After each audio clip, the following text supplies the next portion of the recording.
Today I'm coming back at you with a brand new video about optimizing your finances, one of the most important things I think you can do. I'm an economics and finance graduate, I'm self-employed. I love managing my wealth and maximizing the wealth that I have. And there's 4 ways I go about doing this. And I genuinely think if you start earlier in life, it is a massive boost when it comes to building wealth. Firstly, let's take a look at spending. So for me in recent years, I've built up this sort of mechanism by which whenever I spend money, I always get something back in return. And I'm not talking about a product, I'm talking about a small financial kickback or reward on the back end of spending. So 3 ways I go about doing this: having a card that gives you some sort of cashback or some sort of Avios points. So for me, firstly, I use my crypto.com debit card. It will be linked down below. Whenever I spend anything, I get 2% cashback in crypto on the amount spent. So I spend £100, I then get £2 back as an investment in my account instantly. Which means that if I go out for a group dinner and I pay for dinner, I pay £400, technically we're saving £8 on that dinner. And as we get older, because I know a lot of you watching this channel will have grown up with me, our spending habits notoriously get a bit more aggressive, / we have more things to pay for and more to spend on. And so getting those small rewards in terms of 2% cashback is fantastic for building wealth in the background. And then I also have a credit card which gives me Avios points for every pound I spend. So I get 1 point per pound. I can put that towards a flight, a holiday, etc., etc. It's with British Airways.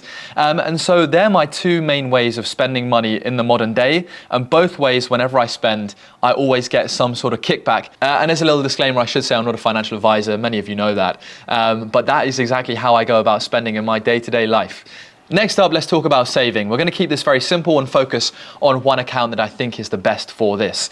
So in essence, whenever you have your graduate account or your student account when you're at uni, your bank account, speaking from my personal experience here, but they pay you no interest on the money inside of your account. Interest is a small payment for holding money inside of a bank. If, for example, it was 5% and I held £1,000 for a year inside of my account, then I would earn £50. But one thing you might find when you graduate is that the interest on your account might be 0, or you might be at a bank that isn't really giving you too much of a percentage when it comes to interest. So practically what I suggest right now is take a look at your bank and see how much interest they're paying you on your savings account or on your current account. And I'd say possibly one thing you could do, and what I've done, I've got various different bank accounts that pay various different interest rates, is move your savings or part of your initial wages at the start of the month into an account that pays you an interest rate payment. 4% plus is a good benchmark. And for example, Monzo, which I'll link down below in the description, if you have a Monzo account, you can open a pot with Monzo. It's flexible, it pays about 4% interest. You can add your money in there, withdraw it whenever you like, and you get paid daily, £1 or whatever it is based on your savings for how much you have inside of that pot. And so now we're in a scenario whereby you're getting paid to spend in some weird capacity and you're getting paid to save in some capacity. So optimizing your finance on a core fundamental level 1 layer is what we're doing right now. And always make sure to do your due diligence on the right bank account. Make sure it's FCA protected, typically up to 85k. The good ones are protected via.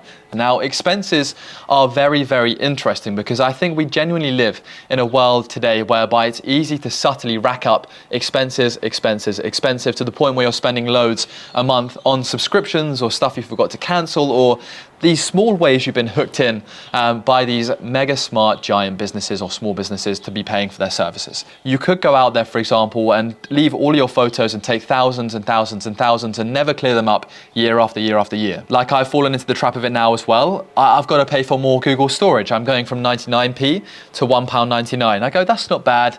That's only, double the price and I get loads more storage. I'm going to be fine for 3 years. But if I don't manage clearing out those photos or that storage in these 3 years, when it then comes to that time down the line and I've now gone, I need the next package up, that next package is actually not double the price. I'm now going from £2 to £10.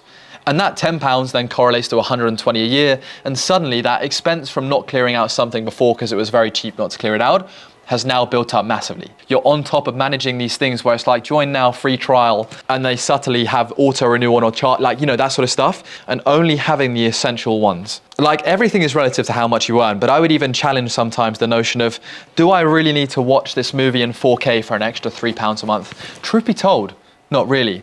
Could I look at joining up with my family on a family plan for Spotify rather than have an individual one? well, I'll leave that for you to decide. But all of those sort of things I now consider when it comes to minimizing my expenses so that I can essentially maximize my wealth. And all of this stuff, like I said earlier, I've learned over the last 6 years of developing my sort of wealth building capacity, I'd say, my personal wealth building capacity. Investing is something that I've been keen on ever since I was at university, and even before that I had paid a very keen interest in it. I've often documented my journey here on YouTube about my investments, sometimes going well, sometimes not going well. And I think what I've learned over the last few years, and it's kind of common knowledge and practice, is that you always want to have a diversified portfolio. So to really maximize and optimize your finances, you want to have some money in an investment. What investment? Well, it's pretty tricky. The most stable historically over time that yields quite a good result is something like the S&P 500, the FTSE 100, and your foot's kind of in the game and in the door. Speaking from a historical perspective, that is. You never know when the next crash could be. So one thing I like to do, and I'm getting a bit extreme here, is that if you took a look at all of the different assets and the places I hold assets, they are spread out so vast in space and time. And I mean this by pensions, ISAs, bank accounts, savings accounts, crypto, stocks and shares, wine. It's that whole sort of broader of all investment baskets that I'm trying to build upon. So I'd say a good benchmark starting point for those wishing to invest is to look at the likes of Trading 212, where it's free to start investing. I'll leave a link down below to that as well. And you basically are then allowed to join and invest in the S&P 500 and have that as sort of a wealth building bow on your string. So hopefully I look back on this video in a few years' time and go, wow, I had it all nailed down to a T. But something I realized when it comes to life, finances, and everything in between, you're always learning. And so I make this now and I feel like I'm in pretty good stead. But going forward, things might change. I'm not a financial advisor, but I can guarantee all of this stuff here in today's video has helped me as a finance and economics graduate, somebody who's growing their own business. It's helped me to maximize my own personal wealth. And some of these tips are quite easy and nice to follow. So thank you for watching. Down below in the description, there'll be links to various points where you can sign up to the products mentioned today. And I believe we both get a small kickback if you use my referral links. But hey, I'm not making the video for that. So if you don't want to use it, don't worry about it. No stress. See if your family have a referral code as well. Yeah, good to be back. Where did I go? I went walking. I went walking for a very, very long time, over a year and a half. Truth be told, post-uni can be an interesting time. Sometimes you got to plant your feet in the ground and figure out where that ground is taking you before you can come back to YouTube. Thank you. Take care. See you soon. And subscribe and like down below. I almost forgot about that. It's been a while.